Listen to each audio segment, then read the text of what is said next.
श्याम प्रसाद गोयल की हवेली के भीतर का माहौल बहुत ही घुटन भरा था। उनके पास करोड़ों की संपत्ति थी। हवेली का हर नौकर उनसे कांपता था। कोई उनकी आंखों में आंखें डालकर बात करने की हिम्मत नहीं करता था। उनकी पत्नी का कई वर्ष पहले देहांत हो चुका था। बड़े बेटे केतन और छोटे बेटे कार्तिक बचपन से ही पिता के डर में बड़े हुए थे। हवेली में रहने वाली दोनों बहू सिया और पायल की हालत किसी कैदी से कम नहीं थी। दोनों पढ़ी लिखी, संस्कारी और सहनशील थी। शादी के बाद उन्हें केवल अपमान मिला। श्याम प्रसाद छोटी छोटी बातों पर दोनों बहुओं को घंटों खड़ा रखकर डांटते। कभी चाय में चीनी थोड़ी कम हो गई तो पूरी ट्रे फेंक देते। कभी खाने में नमक थोड़ा ज़्यादा हो गया तो सबके सामने बहुओं को निकम्मी और मनहूस कह देते। अगर किसी नौकर से गलती हो जाती तो उसका गुस्सा भी दोनों बहुओं पर ही उतरता। हवेली का हर कर्मचारी जानता था कि मालिक से बहस करने का मतलब नौकरी ही नहीं, इज्जत भी खो देना है। इसीलिए कोई भी सिया और पायल का साथ देने की हिम्मत नहीं करता था। दोनों देवरानी जेठानी एक दूसरे का सहारा बनकर आंसू छिपा लेती। एक शाम जब केतन और कार्तिक कई दिनों बाद जल्दी घर लौटे, तब दोनों अपनी पत्नियों के साथ बैठकर खाना खाना चाहते थे। लेकिन जैसे ही सब लोग डाइनिंग टेबल पर बैठे, श्याम प्रसाद ने ठंडी आवाज में कहा, खाना बाद में खाना, पहले ऑफिस की फाइलें देखो। करोड़ों का सौदा तुम्हारी लापरवाही से बिगड़ गया तो याद रखना, इस घर में बेटे कहलाने का हक भी खो दोगे। केतन ने धीरे से कहा, पापा, कई दिनों बाद हम साथ में बैठे हैं, आधे घंटे बाद काम देख लेंगे। इतना सुनते ही श्याम प्रसाद ने मेज पर जोर से हाथ मारा। मैंने कहा अभी तो अभी, परिवार बाद में, काम पहले। दोनों भाई बिना कुछ बोले उठ गए। सिया और पायल की आंखों में आंसू भर आए, लेकिन वे चाह कर भी अपने पतियों को रोक नहीं सकी। दोनों भाइयों ने पीछे मुड़कर अपनी पत्नियों को देखा, मगर पिता के डर ने उनके कदम रोक दिए। दिन बीतते गए और अत्याचार बढ़ता गया। एक दिन हवेली के पुराने नौकर रामू काका की तबीयत अचानक खराब हो गई। उम्र ज्यादा होने के कारण उनसे एक महंगा फूलदान टूट गया। श्याम प्रसाद ने बिना उनकी हालत देखे सबके सामने उन्हें धक्का देकर कहा, तुम जैसे निकम्मे लोगों की वजह से नुकसान होता है, निकल जाओ मेरी हवेली से। रामू काका कांपते हुए हाथ जोड़कर बोले, मालिक, 40 साल आपकी सेवा की है, लेकिन श्याम प्रसाद का दिल नहीं पसीजा। तभी सिया आगे बढ़ी और बोली, पिताजी, इनकी तबीयत ठीक नहीं है, इन्हें माफ कर दीजिए। इतना सुनते ही श्याम प्रसाद का चेहरा गुस्से से लाल हो गया। उन्होंने सबके सामने सिया की ओर उंगली उठाकर कहा, जब मैंने तुमसे राय मांगी हो तब देना। इस घर में बहुओं का काम सिर्फ आदेश मानना है, फैसला करना नहीं। पूरा स्टाफ सिर झुकाकर वो अपमान देखता रहा। सिया चुपचाप पीछे हट गई, लेकिन उस दिन पहली बार उसकी आंखों में डर से ज्यादा दर्द दिखाई दे रहा था। रात को अपने कमरे में सिया फूट फूट कर रो रही थी। पायल ने कहा, दीदी, कब तक सहेंगे हम? हमने कभी पलटकर जवाब नहीं दिया, फिर भी रोज अपमान मिलता है। सिया ने आंसू पोंछते हुए कहा, हमारे संस्कार हमें बड़ों का सम्मान करना सिखाते हैं, लेकिन क्या हर बार चुप रहना ही सही है? उसी रात हवेली के लंबे गलियारों में खड़ी दोनों बहुएं दूर ऑफिस वाले कमरे की ओर देख रही थी, जहां केतन और कार्तिक अभी भी फाइलों में उलझे हुए थे। दोनों भाइयों के चेहरों पर थकान साफ दिखाई दे रही थी। उन्हें यह भी नहीं पता था कि उनकी पत्नियां दिन भर किन हालात से गुजरती हैं।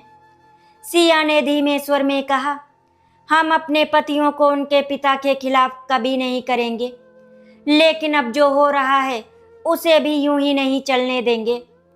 दोनों ने बिना किसी शोर के एक दूसरे से वादा किया वे बदला नफरत से नहीं बल्कि सच सामने ला कर लेंगी, जिससे श्याम प्रसाद को अपने किए हुए हर अत्याचार का एहसास हो।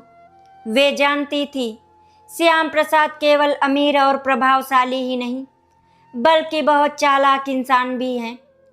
अगर उन्हें जरा सा भी शक हो गया कि बहुएं उनके खिलाफ कुछ सोच रही हैं, तो सबसे पहले उसके परिणाम केतन और कार्तिक को भुगतने पड़ेंगे। इसीलिए दोनों ने पहले की तरह ही अपना व्यवहार रखा। वे श्याम प्रसाद के सामने सिर झुकाकर खड़ी रहती और किसी बात का विरोध नहीं करती। धीरे धीरे उन्हें महसूस हुआ कि श्याम प्रसाद केवल अपने परिवार पर ही नहीं बल्कि अपने कर्मचारियों पर भी वर्षों से मानसिक अत्याचार करते आ रहे हैं। सब नौकरी बचाने के लिए चुप रहते थे। उसी दिन दोपहर में श्याम प्रसाद ने पूरे स्टाफ को हॉल में बुलाया। एक छोटी सी गलती के कारण उन्होंने अकाउंट विभाग के एक कर्मचारी महेश को सबके सामने अपमानित करना शुरू कर दिया। तुम जैसे निकम्मे लोग मेरी कंपनी को डुबो देंगे। अगर आज के बाद एक भी गलती हुई तो सड़क पर भीख मांगते नजर आओगे। महेश की आंखों में आंसू आ गए। वो आगे कुछ बोलता उससे पहले ही श्याम प्रसाद ने गुस्से में उसकी फाइल उसके चेहरे पर फेंक दी। पूरा स्टाफ सिर झुकाए खड़ा रहा। रात को जब पूरा घर सो गया तब सिया और पायल हवेली के पिछले हिस्से में बने पुराने मंदिर के पास मिली। वहीं वर्षों से रामू काका हर शाम दिया जलाते थे। रामू काका ने दोनों को देखकर धीमे स्वर में कहा, बहू, मैंने 40 साल में मालिक को कभी बदलते नहीं देखा, लेकिन एक बात जानता हूँ, इंसान कितना भी ताकतवर क्यों ना हो, उसके किए हुए कर्म एक दिन उसके सामने जरूर खड़े होते हैं। श्याम प्रसाद हर कर्मचारी को डरा कर रखते हैं। कई पुराने कर्मचारी मजबूरी में नौकरी कर रहे थे। कुछ नौकरों की तनख्वाह महीनों से रुकी हुई थी। कई लोग केवल इसीलिए चुप थे क्योंकि उनके परिवार की रोजी रोटी उसी नौकरी पर निर्भर थी। एक रात केतन और कार्तिक देर से घर लौटे। पूरे दिन काम करने के बाद दोनों खाना खाने बैठे। श्याम प्रसाद ने फिर उन्हें ऑफिस की एक नई फाइल पकड़ा दी और कठोर आवाज में बोले, सुबह तक ये प्रोजेक्ट पूरा होना चाहिए। खाना बाद में भी खाया जा सकता है, लेकिन काम नहीं रुकना चाहिए। कार्तिक ने पहली बार धीमी आवाज में कहा, पापा, हमने सुबह से कुछ नहीं खाया। इतना सुनते ही श्याम प्रसाद ने गुस्से में कहा, अगर इतना ही आराम चाहिए था तो बिजनेस छोड़कर खेतों में काम करते। मेरी दौलत पर ऐश करने का सपना मत देखो। दोनों भाई फिर बिना कुछ बोले फाइल लेकर चले गए। ये दृश्य सिया और पायल ने अपनी आंखों से देखा। उस रात दोनों बहुएं बहुत देर तक सो नहीं सकी। रात के अंतिम पहर जब हवेली पूरी तरह शांत हो चुकी थी, सिया ने पायल का हाथ पकड़कर कहा, अब समय आ गया है, लेकिन पहला कदम बहुत सोच समझकर उठाना होगा। ऐसा कदम जिससे किसी का घर ना टूटे, लेकिन अत्याचार करने वाले का घमंड जरूर टूट जाए। उसी समय हवेली के अंधेरे गलियारे में खड़ा एक साया उनकी सारी बातें सुन रहा था। वो कौन था ये दोनों को बिल्कुल भी पता नहीं था। अगली सुबह दोनों के मन में बार बार यही सवाल उठ रहा था, आखिर वो कौन था जिसने अंधेरे गलियारे में खड़े होकर उनकी बातें सुनी थी। शाम को जब केतन और कार्तिक घर लौटे तो उनके चेहरे पर शारीरिक थकान से अधिक मानसिक बोझ दिखाई दे रहा था।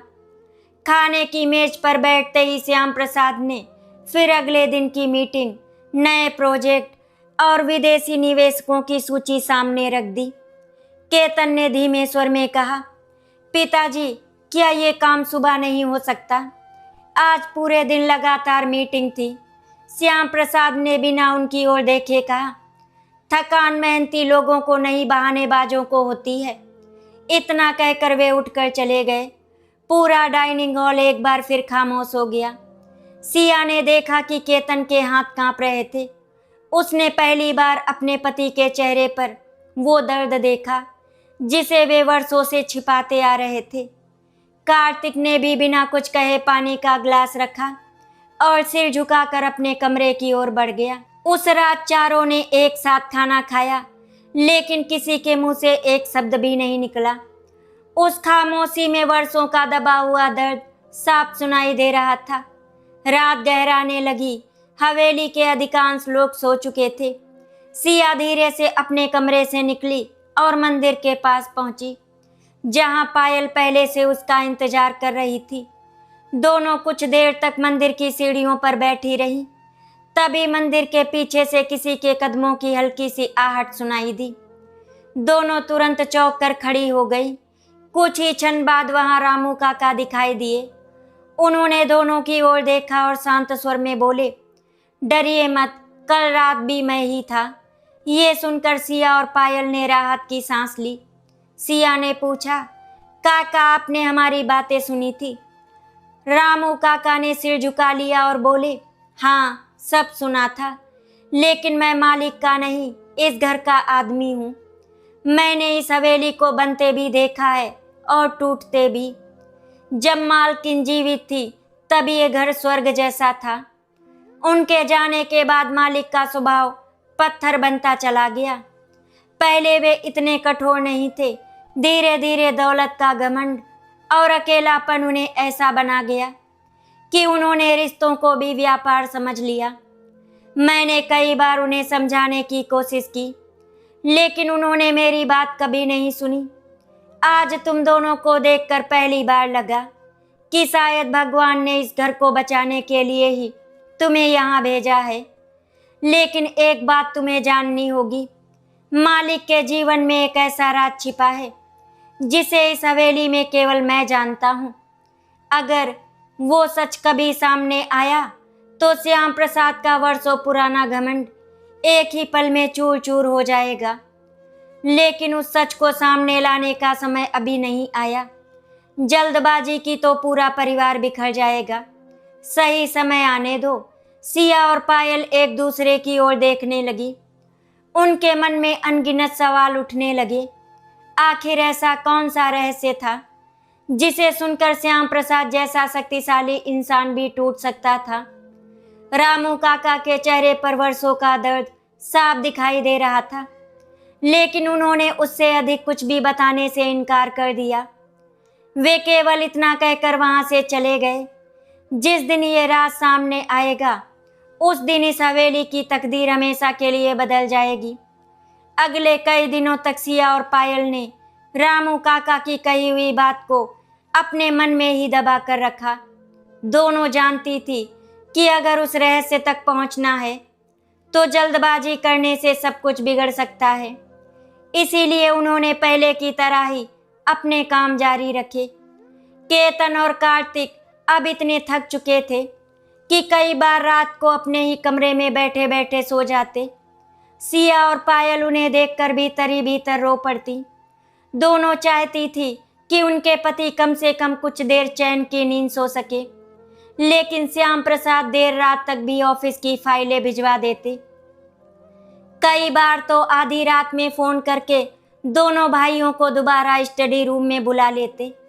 पिता का आदेश उनके लिए कानून था, इसीलिए वे चाहकर भी इनकार नहीं कर पाते। धीरे धीरे दोनों भाइयों की सेहत बिगड़ने लगी, लेकिन श्याम प्रसाद को इससे कोई फर्क नहीं पड़ता था। उनके लिए इंसान नहीं, केवल काम और मुनाफा मायने रखता था। एक दोपहर श्याम प्रसाद अचानक किसी जरूरी मीटिंग के लिए बाहर चले गए। जाते जाते उन्होंने पूरे स्टाफ को सख्त आदेश दिया कि उनकी गैर मौजूदगी में कोई भी उनके निजी स्टडी रूम के आसपास भी दिखाई नहीं देना चाहिए। ये बात सुनकर सिया और पायल एक दूसरे की ओर देखने लगी। रामू काका ने धीमे से इशारा किया और दोनों को हवेली के पीछे बने पुराने बरामदे में बुलाया। वहां पहुंचते ही रामू काका ने चारों ओर देखा कि कोई सुन तो नहीं रहा। फिर उन्होंने धीमी आवाज में कहा, आज शायद भगवान ने तुम्हें पहला मौका दिया है। मालिक के स्टडी रूम में एक पुरानी लोहे की तिजोरी है, जिसे उन्होंने वर्षों से किसी को नहीं दिखाया। मैंने कई बार उन्हें रात में उस तिजोरी के सामने अकेले बैठकर रोते हुए देखा है। सुबह होते ही वही इंसान फिर पत्थर बन जाता है। मुझे नहीं पता उस तिजोरी में क्या है, लेकिन इतना जरूर जानता हूँ कि उसी के बाद उनका स्वभाव हमेशा के लिए बदल गया था। अगर उस रहस्य तक पहुँचना है तो शुरुआत वहीं से होगी। शाम होते होते हवेली में हलचल कम हो गई। श्याम प्रसाद अभी तक वापस नहीं लौटे थे। केतन और कार्तिक फैक्ट्री में थे। इसी बीच बिजली कुछ मिनटों के लिए चली गई। पूरा स्टाफ जनरेटर चालू कराने में व्यस्त हो गया। रामू काका ने तुरंत इशारा किया। सिया और पायल धीरे धीरे स्टडी रूम की ओर बढ़ी। उनके कदम कांप रहे थे। पहली बार वे उस कमरे में जा रही थी जहां बिना अनुमति किसी का प्रवेश वर्जित था। एक कोने में रखी थी वही पुरानी लोहे की तिजोरी। उसे देखकर दोनों कुछ पल के लिए रुक गई। पायल ने धीमे स्वर में कहा, क्या सचमुच इसी के अंदर वो राज छिपा है? तभी सिया की नजर मेज पर रखी एक पुरानी चाबी पर पड़ी। शायद जल्दबाजी में श्याम प्रसाद उसे वहीं भूल गए थे। दोनों ने कांपते हाथों से चाबी उठाई। जैसे ही तिजोरी खुली, उसके भीतर नोटों की गड्डियां नहीं बल्कि पुरानी डायरी, कुछ पीले पड़ चुके खत, एक स्त्री की तस्वीर और कई फाइलें रखी हुई थी। ये देखकर दोनों हैरान रह गईं। जिस इंसान ने पूरी जिंदगी दौलत को सबसे ऊपर रखा, उसकी सबसे सुरक्षित तिजोरी में पैसे नहीं बल्कि बीते हुए रिश्तों की निशानियां रखी थी। सिया ने सबसे ऊपर रखी तस्वीर उठाई। तस्वीर में एक मुस्कुराती हुई महिला थी जिसके साथ छोटे छोटे केतन और कार्तिक खड़े थे। पीछे श्याम प्रसाद जी भी मुस्कुरा रहे थे।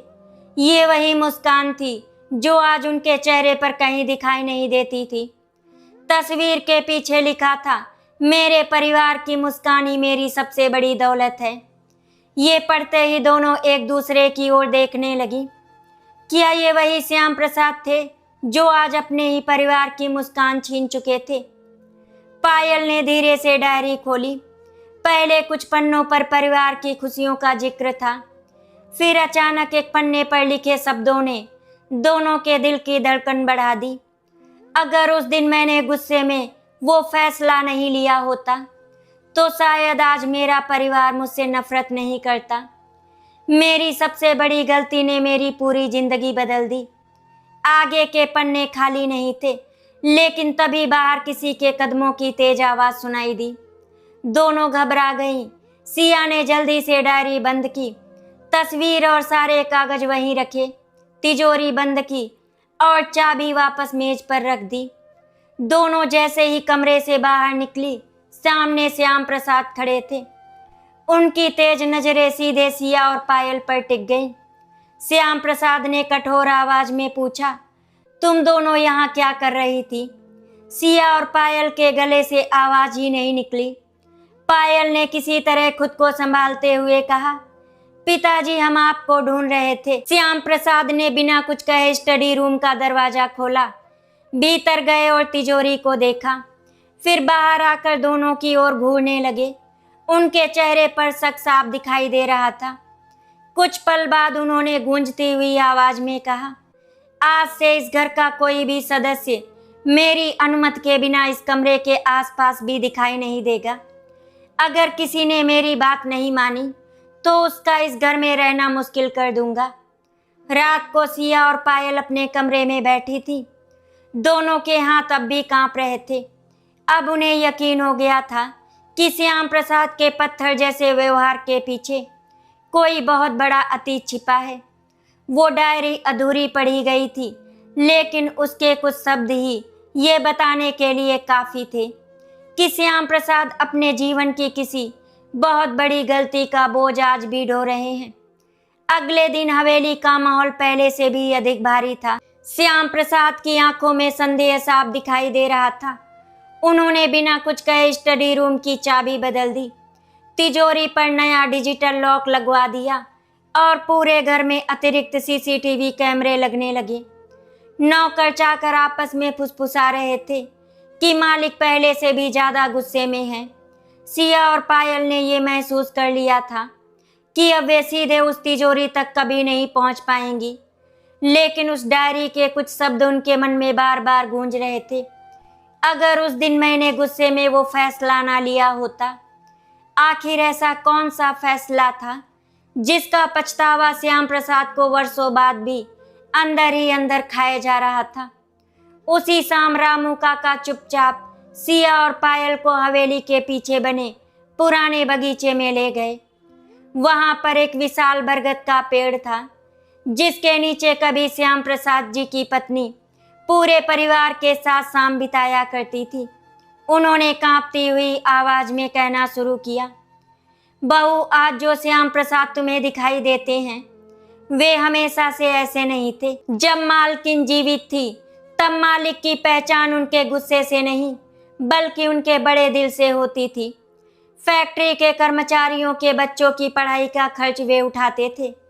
किसी गरीब की बेटी की शादी हो तो सबसे पहले मदद के लिए वही पहुंचते थे। घर में हंसी गूंजती रहती थी। केतन और कार्तिक को वे रोज अपने कंधों पर बैठा कर बगीचे में घुमाते थे।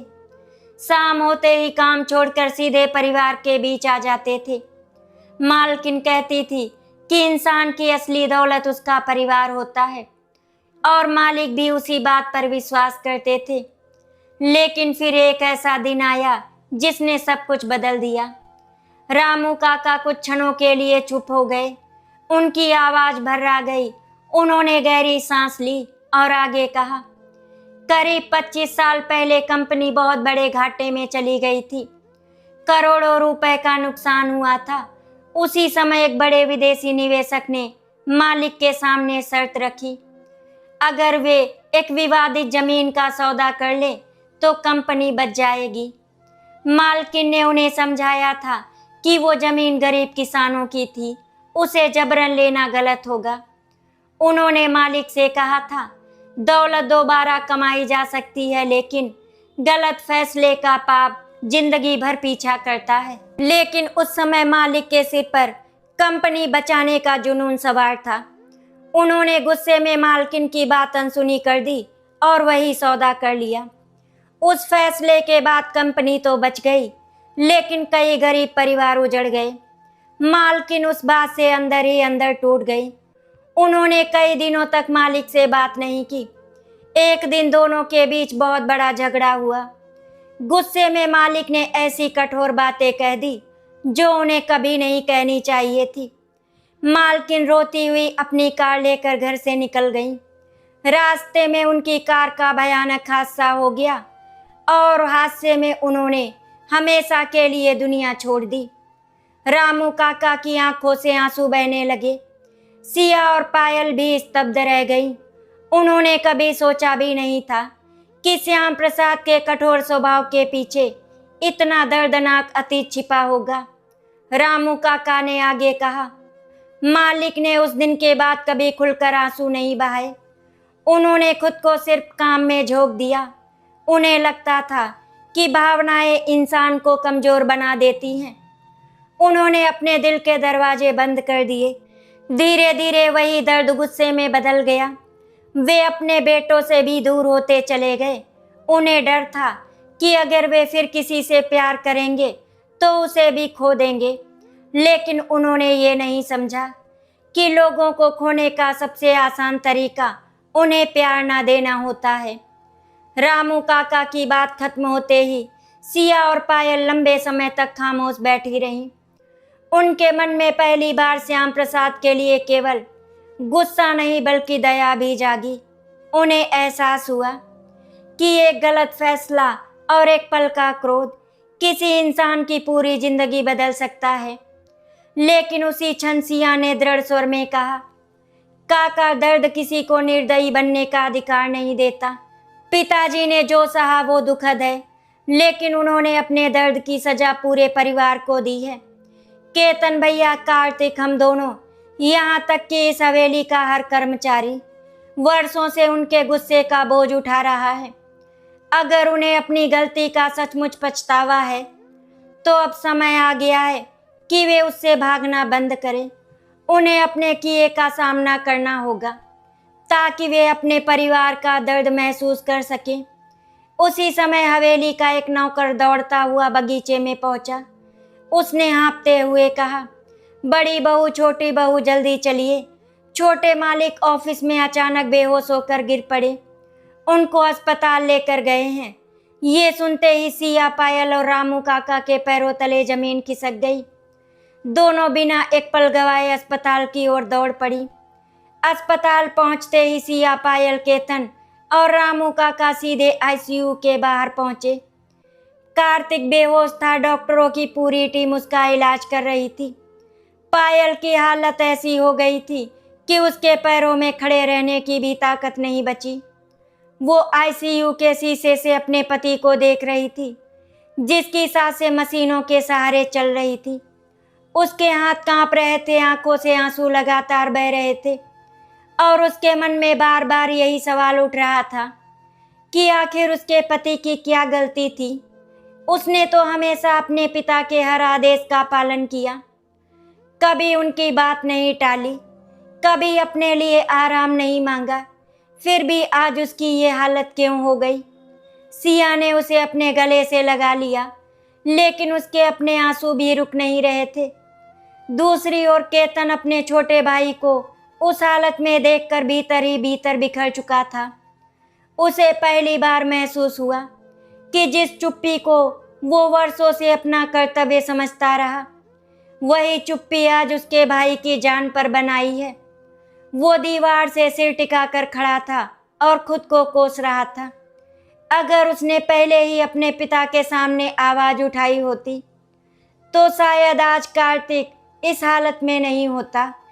करीब 1 घंटे बाद डॉक्टर बाहर आए। सब लोग दौड़कर उनके पास पहुंचे। डॉक्टर ने गंभीर आवाज में कहा, फिलहाल मरीज खतरे से बाहर है, लेकिन उनकी हालत सामान्य नहीं है। लगातार कई वर्षों तक बिना आराम किए काम करना, मानसिक तनाव, नींद की कमी और अत्यधिक दबाव ने उनके शरीर को पूरी तरह थका दिया है।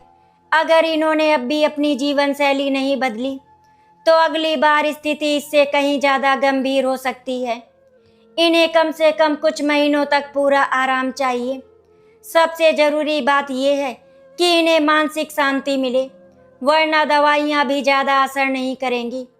डॉक्टर की ये बात सुनकर पायल वहीं कुर्सी पर बैठ गई। उसे ऐसा लगा जैसे किसी ने उसके दिल पर भारी पत्थर रख दिया हो।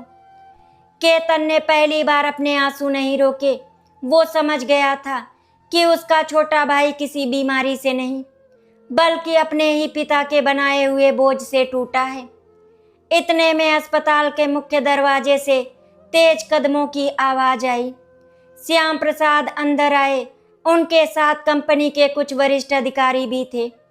जैसे ही उन्होंने डॉक्टर को देखा, सबसे पहला सवाल यही पूछा, कितने दिन में ये फिर वापस ऑफिस का काम संभाल सकेगा? डॉक्टर ने उनकी ओर अविश्वास से देखा। डॉक्टर ने कहा, माफ कीजिए, इस समय आपके बेटे की नौकरी नहीं, उसकी जिंदगी ज़्यादा महत्वपूर्ण है। अगर आपने इन्हें फिर उसी तरह काम में झोंक दिया तो अगली बार शायद हम इन्हें बचा नहीं पाएंगे। डॉक्टर के शब्द किसी हथौड़े की तरह श्याम प्रसाद के कानों में गूंजने लगे। पहली बार किसी ने उनके सामने इतनी स्पष्ट बात कही थी, लेकिन वर्षों का अहंकार अभी भी पूरी तरह टूटा नहीं था। उन्होंने धीमे स्वर में कहा, मेरा बेटा मजबूत है, वो संभल जाएगा। डॉक्टर ने बिना झिझक उत्तर दिया, मजबूत इंसान भी तब टूट जाता है जब उसे इंसान नहीं मशीन समझ लिया जाए। इतना बोलकर डॉक्टर चले गए। तभी पायल धीरे धीरे श्याम प्रसाद के सामने आकर खड़ी हो गई। उसकी आंखें आंसुओं से भरी थी। उसने कांपते हुए कहा, पिताजी, आज मैं पहली बार आपसे बहू बनकर नहीं, एक पत्नी बनकर बात कर रही हूँ। आपने हमेशा कहा काम ही सबसे बड़ा धर्म है, लेकिन क्या अपने बेटे की सांसों से भी बड़ा कोई काम होता है? कार्तिक ने कभी आपका विरोध नहीं किया। आपने जितना काम दिया उसने उससे कहीं ज़्यादा किया। आपने रातों की नींद छीनी, उसने शिकायत नहीं की। आपने त्योहारों पर भी उसे बुलाया, वो चला आया। आपने उसे पत्नी के साथ 2 पल बैठने नहीं दिया, उसने तब भी आपकी इज्जत की। लेकिन आज उसका शरीर जवाब दे गया। बताइए पिताजी, क्या यही वो सफलता है जिस पर आपको गर्व है? पायल की आवाज टूट गई। वो रोते रोते वहीं बैठ गई। अस्पताल में मौजूद हर व्यक्ति की आंखें नम हो चुकी थी। सिया ने पायल को संभाला, फिर शांत लेकिन बेहद गहरी आवाज में श्याम प्रसाद से कहा, पिताजी, आपने हमें हमेशा कमजोर समझा क्योंकि हमने कभी ऊंची आवाज में जवाब नहीं दिया। लेकिन आज हम चुप नहीं रहेंगे। आपने वर्षों पहले अपनी पत्नी को खोया। उस दर्द को हम समझ सकते हैं, मगर उस दर्द की सजा आपने पूरे परिवार को दी। आपने अपने बेटों से उनका बचपन छीन लिया, फिर उनकी जवानी भी काम के बोझ तले दबा दी। आपने हमें बहू नहीं नौकर समझा। आपने इस हवेली के हर कर्मचारी को डर में जीना सिखाया। आपने कभी ये जानने की कोशिश ही नहीं की कि लोग आपकी इज्जत करते हैं या सिर्फ आपसे डरते हैं। आज अगर कार्तिक को कुछ हो जाता तो क्या करोड़ों की आपकी दौलत उसे वापस ला सकती थी? क्या आपकी फैक्ट्रियां उसकी सांसें खरीद सकती थी? क्या आपके बैंक बैलेंस से पायल का सुहाग लौट आता? सिया की हर बात सीधे श्याम प्रसाद के दिल पर चोट कर रही थी। वे पहली बार बिना कुछ बोले सिर झुकाकर खड़े थे।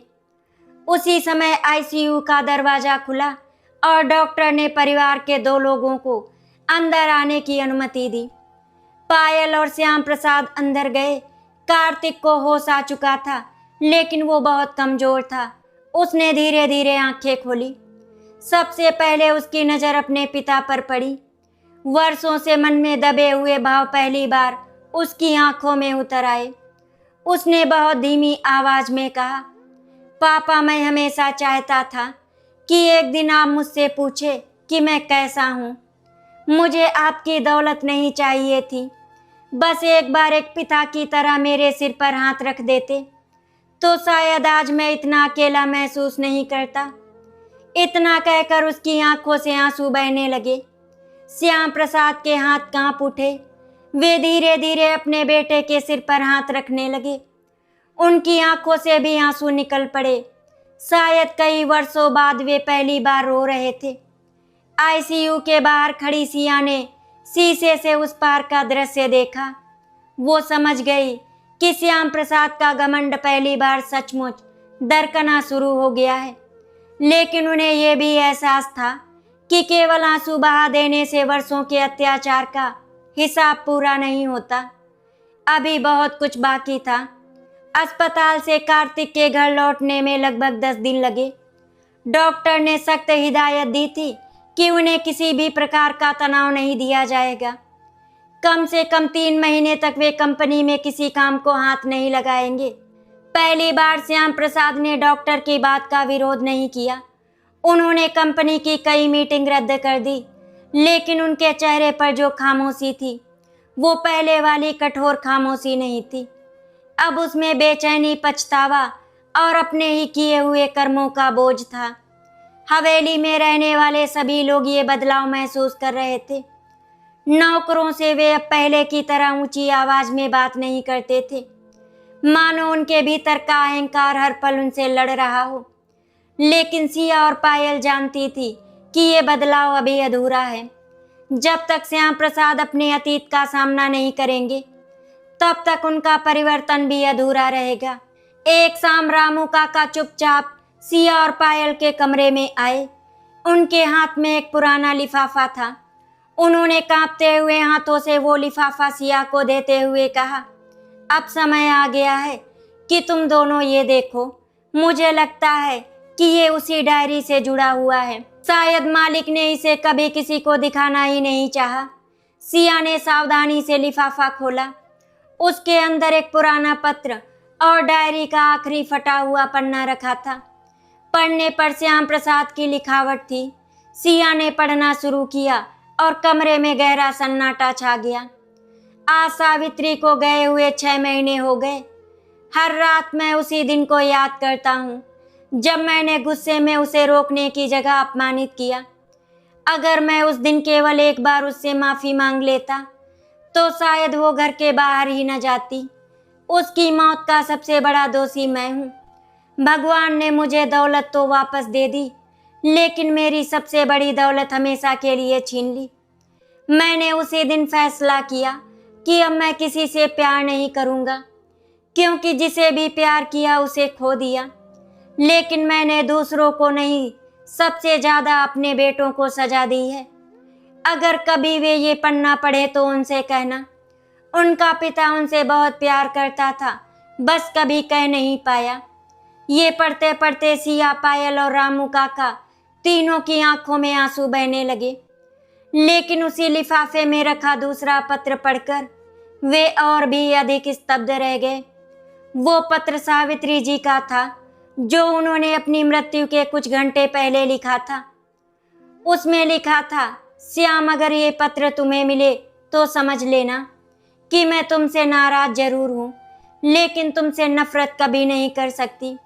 तुम बुरे इंसान नहीं हो, बस अपने गुस्से के गुलाम बन गए हो। अगर मैं कभी वापस ना आ सकूं तो एक वादा करना, अपने बेटों को कभी अपने जैसा मत बनाना।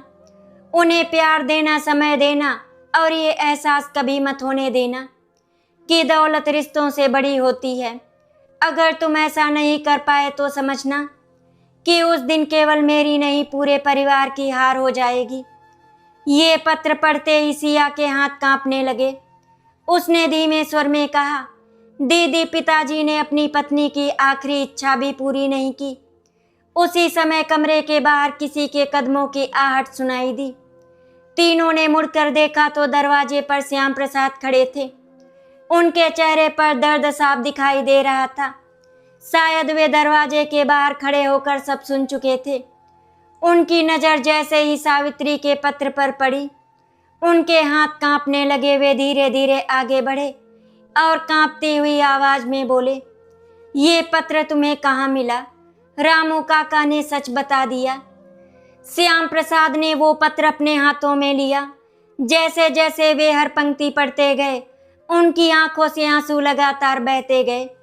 अचानक वे वहीं फर्श पर बैठ गए।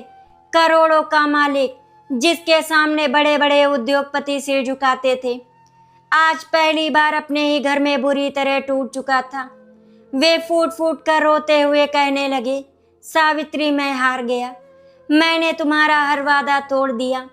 मैंने अपने बेटों का बचपन छीन लिया, अपनी बहुओं का सम्मान छीन लिया। जिन कर्मचारियों को परिवार समझना चाहिए था, उन्हें डर में जीने पर मजबूर कर दिया। मैं हर दिन खुद को सही समझता रहा, लेकिन मैं हर दिन गलत होता गया। श्याम प्रसाद उसी रात बिना किसी को बताए हवेली के सभी पुराने कर्मचारियों को बुलाने का आदेश दे बैठे। अगले दिन सुबह पहली बार हवेली के मुख्य हॉल में पूरा परिवार, सभी नौकर, कंपनी के पुराने कर्मचारी और केतन, कार्तिक एक साथ मौजूद थे। श्याम प्रसाद धीरे धीरे सबके सामने आए। उनकी आवाज पहले जैसी कठोर नहीं थी। वे कुछ क्षण तक सबकी ओर देखते रहे, फिर हाथ जोड़कर बोले, आज मैं मालिक बनकर नहीं, एक अपराधी बनकर आपके सामने खड़ा हूँ। मैंने अपने पद, अपनी दौलत और अपने अहंकार के नशे में उन लोगों को सबसे ज़्यादा दुख दिया जो मेरे सबसे अपने थे। मैंने अपने बेटों को मशीन बना दिया, अपनी बहुओं को सम्मान नहीं दिया, अपने कर्मचारियों को इंसान नहीं समझा। मुझे नहीं पता कि मैं माफ़ी के लायक हूँ भी या नहीं, लेकिन आज मैं आप सबसे क्षमा मांगता हूँ। पूरा हॉल स्तब्ध था। किसी ने कभी कल्पना भी नहीं की थी कि श्याम प्रसाद जैसा इंसान एक दिन सबके सामने सिर झुकाकर माफ़ी मांगेगा। लेकिन सिया और पायल जानती थी कि ये अंत नहीं था। वर्षों के घाव केवल माफ़ी से नहीं भरते। अब श्याम प्रसाद को अपने शब्दों को कर्मों से साबित करना था। और उसी समय हवेली के बाहर कुछ गाड़ियां आकर रुकी।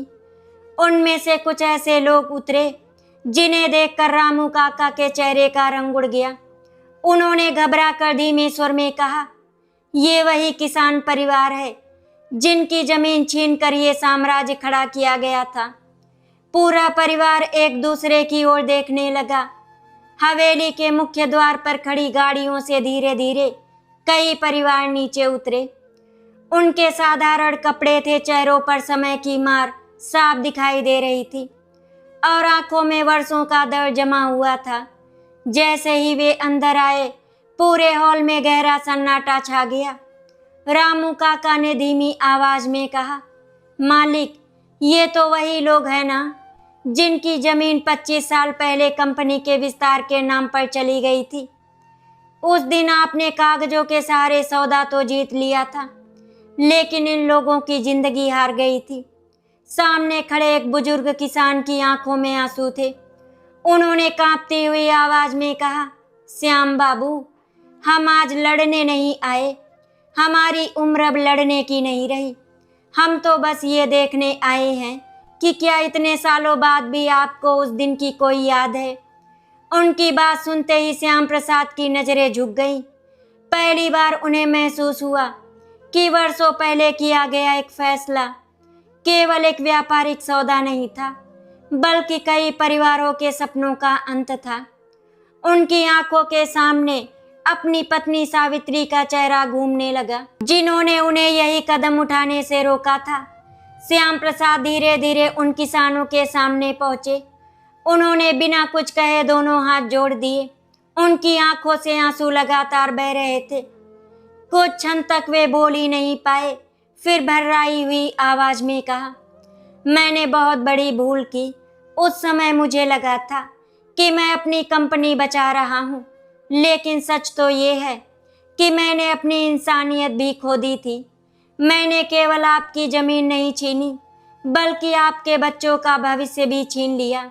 मैं जानता हूँ कि इतने वर्षों का दर्द कोई माफ़ी मिटा नहीं सकती, लेकिन अगर आज भी मेरे अंदर थोड़ी भी इंसानियत बची है, तो मैं अपने हर अपराध की भरपाई करने की पूरी कोशिश करूँगा। इतना कहकर उन्होंने सबके सामने घुटनों के बल बैठकर उन किसानों से क्षमा मांग ली। करोड़ों का मालिक आज उन लोगों के सामने झुका था, जिन्हें कभी उसने अपने सामने खड़ा होने लायक भी नहीं समझा था। पूरा हॉल ये दृश्य देखकर भावुक हो उठा। केतन और कार्तिक की आंखों से भी आंसू बहने लगे। उन्होंने पहली बार अपने पिता को इतना टूटते हुए देखा था। इसके बाद श्याम प्रसाद ने अपने वकील और कंपनी के अधिकारियों को तुरंत बुलाया। उन्होंने सबके सामने घोषणा की कि जिन किसानों की जमीन कंपनी ने ले ली थी, उनके परिवारों को वर्तमान बाजार मूल्य के अनुसार पूरी आर्थिक भरपाई की जाएगी। जिन परिवारों के बच्चे पढ़ाई छोड़ने पर मजबूर हो गए थे, उनकी शिक्षा का पूरा खर्च कंपनी उठाएगी। जिन लोगों के पास आज भी रहने के लिए घर नहीं है, उनके लिए नए मकान बनवाए जाएंगे। इतना ही नहीं, उन्होंने अपनी कंपनी के मुनाफे का एक बड़ा हिस्सा एक ऐसे ट्रस्ट के नाम करने का फैसला किया जो गरीब किसानों, कर्मचारियों और उनके परिवारों की सहायता करेगा। ये सुनते ही वहां मौजूद कई बुजुर्गों की आंखें भर आई। एक किसान आगे बढ़ा और बोला, हमें आपके पैसों से ज़्यादा इस बात की खुशी है कि आज आपको अपनी गलती का एहसास हो गया। लेकिन सिया और पायल के मन में अभी भी एक अधूरापन था। उन्होंने एक दूसरे की ओर देखा। फिर सिया आगे बढ़ी और शांत स्वर में बोली, पिताजी, आपने किसानों और कर्मचारियों से माफ़ी मांग ली, लेकिन इस हवेली में अभी भी कोई है जो वर्षों से आपके एक शब्द का इंतजार कर रहे हैं। श्याम प्रसाद समझ गए कि सिया किसकी बात कर रही है। वे धीरे धीरे अपने दोनों बेटों के सामने पहुंचे। सबसे पहले उन्होंने केतन का हाथ पकड़ा। उनकी आवाज़ कांप रही थी, बेटा, मैंने हमेशा सोचा कि मैं तुम्हें मजबूत बना रहा हूँ, लेकिन मैंने तुम्हारे कंधों पर इतनी जिम्मेदारियाँ डाल दी कि तुम्हारी मुस्कान ही छीन ली। मुझे माफ़ कर दो। इतना कहकर उन्होंने केतन को गले लगा लिया। वर्षों से अपने पिता के प्यार के लिए तरसता बेटा फूट फूट कर रो पड़ा। फिर वे कार्तिक के पास गए। उन्होंने उसके सिर पर हाथ रखा और कहा, बेटा, जब तुम अस्पताल में थे और तुमने कहा था कि तुम्हें दौलत नहीं, सिर्फ पिता का प्यार चाहिए था, उस दिन मैं अंदर से मर गया था। आज अगर तुम मुझे एक और मौका दे दो तो मैं बाकी की जिंदगी तुम्हारा पिता बनकर जीना चाहता हूँ, मालिक बनकर नहीं। कार्तिक ने बिना कुछ कहे अपने पिता को गले लगा लिया। वर्षों की दूरी आंसुओं में बह गई जब श्याम प्रसाद सिया और पायल की ओर मुड़े। दोनों बहुएं चुपचाप खड़ी थी। उन्होंने उनके सामने हाथ जोड़ दिए और कहा, बहू, मैंने तुम्हें इस घर की लक्ष्मी नहीं नौकर समझा। तुम्हारे आत्मसम्मान को बार बार चोट पहुंचाई। तुम चाहती तो इस घर को छोड़कर जा सकती थी, लेकिन तुमने इस परिवार को बचाने का रास्ता चुना। तुम दोनों ने मुझसे बदला लिया, लेकिन मेरा अपमान करके नहीं, बल्कि मुझे सच्चाई दिखाकर। यही मेरे जीवन की सबसे बड़ी सजा है और सबसे बड़ा उपकार भी। सिया और पायल की आंखों से आंसू बहने लगे। सिया ने धीरे से कहा, पिताजी, हमारा बदला आपको हराना नहीं था। हमारा बदला ये था कि आप फिर से वही इंसान बन जाएं जिससे इस परिवार को कभी प्यार मिला करता था। आज हमें लगता है कि माँ जी जहाँ भी होंगी उन्हें भी शांति मिली होगी। उस दिन के बाद हवेली की पहचान पूरी तरह बदल गई। जहाँ पहले हर समय डर और खामोशी रहती थी, वहाँ अब हंसी सुनाई देने लगी। श्याम प्रसाद ने कंपनी की जिम्मेदारियां धीरे धीरे केतन और कार्तिक को सौंप दी, लेकिन इस बार एक पिता की तरह उनका साथ देते हुए उन्होंने साफ नियम बना दिया कि कोई भी कर्मचारी अपनी क्षमता से अधिक काम नहीं करेगा, किसी का अपमान नहीं होगा और हर कर्मचारी को परिवार का सदस्य समझा जाएगा। रामू काका को उन्होंने पूरे सम्मान के साथ कंपनी का वरिष्ठ सलाहकार बना दिया। जिन नौकरों को वर्षों पहले डांट कर निकाल दिया गया था, उन्हें वापस बुलाया गया और सम्मान के साथ काम दिया गया।